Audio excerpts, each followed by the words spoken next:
जी,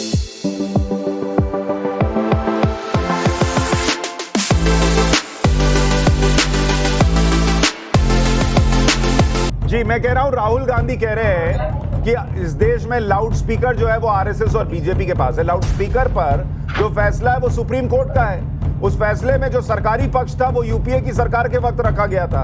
अगर उसको अमल में लाया जा रहा है तो उसमें आरएसएस बीजेपी का क्या एंगल है? क्यों भड़का रहे हैं वो देश के मुसलमानों को? ऐसा कोई भड़काऊ भाषण तो नहीं दिया है राहुल गांधी जी ने। पर देखिए लोगों के मन में असंतुष्टि आ जाती है, उनको लगता है हमारे साथ गलत हो रहा है। देखिए, गलत तो हो रहा है। सीए एनआरसी जिस तरीके से लाया मोदी सरकार ने, उसके बाद मुसलमानों के साथ जो दुर्व्यवहार होता है हमारे देश भारत में, पहले ये देश एक हुआ करता था, यहाँ हिंदू मुस्लिम सिख ईसाई हम सब हैं भाई भाई, ये हुआ करता था। लेकिन अब वो भाईचारा कहीं नजर नहीं आता।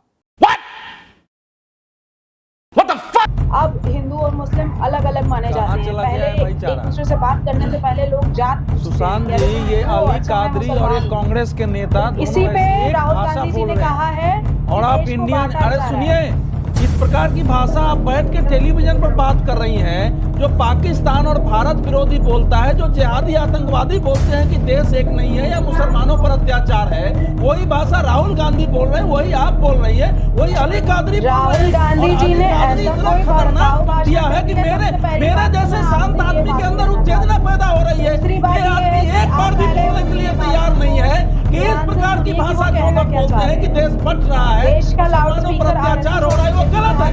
उसकी जगह पड़ोस रूप से आदमी सही ठहरा रहा है। मैं आपसे पूछ रहा हूँ सुशांत जी, राहुल गांधी के आज के ट्वीट में और जो विदेशों में बोला जा रहा है कि भारत में मुसलमानों पर अत्याचार है, यहाँ अल्पसंख्यक जो है सुरक्षित है, ये अल्पसंख्यक, और जो जिहादी बोल रहे हैं कि भारत का जो मुर्तजा बोला है, मैं एक सवाल पूछना चाहती हूँ आपसे। पहले आपकी भाषा देखिए, राहुल गांधी का ट्वीट देखिए, अली कादरी का ट्वीट देखिए और इन नई नेत्री रोशन जायसवाल का देखिए, आपको चारों में समानता दिखाई दे रही है। रोशनी जी, इसका जवाब दीजिए। राहुल गांधी जो कह रहे हैं, आपने सीए एनआरसी का मुद्दा उठाया, उसका आंसर दीजिएगा। नहीं रोशनी जी, मेरा प्रश्न मैं थोड़ा सा ऐड कर दूं, आप जवाब आप ही दीजिएगा। आप सीए एनआरसी ले आए, सीए से इस देश के मुसलमान का कोई लेना देना नहीं। एनआरसी इस देश में असम के अंदर सुप्रीम कोर्ट के आदेश पर आई थी, उसमें भी सरकार का कोई लेना देना नहीं। लाउड स्पीकर पर नियम सुप्रीम कोर्ट का है, किसी सरकार का नहीं, उसको फॉलो करना है। राहुल गांधी जो कहते हैं वही मैं कह रहा हूँ, बड़ी जिम्मेदारी से कह रहा हूँ, वो लोगों के मन में, मुसलमानों के मन में ये डालते हैं, देखो तुम्हारे साथ ये लोग गलत कर रहे हैं। अपनी पॉलिटिक्स के लिए देश बांट देंगे क्या?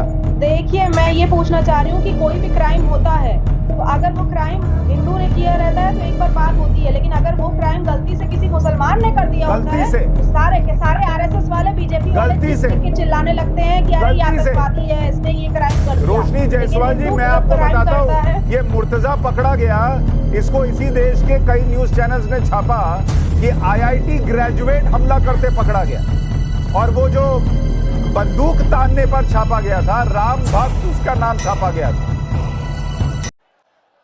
हिपोक्रेसी की भी सीमा होती है। वही तो मुझे समझ में नहीं आ रहा है, देश को क्यों बांटा जा रहा है हिंदू मुस्लिम के नाम पे। बांटा जा रहा है। राहुल गांधी जी ने भी कहा है कि देश को इन सारे जो 2-3 साल बाद ना ये सारी चीजें और ज्यादा नेगेटिव रोल लाएंगी हमारे देश भारत के लिए। लोगों में एकता जो खत्म होती जा रही है, देश को हिंदू मुसलमान में उस वक्त बांटा गया था जब किसी ने कह दिया था कि इस देश के संसाधनों पर अल्पसंख्यकों का, मुसलमानों का पहला अधिकार है, तब बट गया था देश हिंदू मुसलमान में।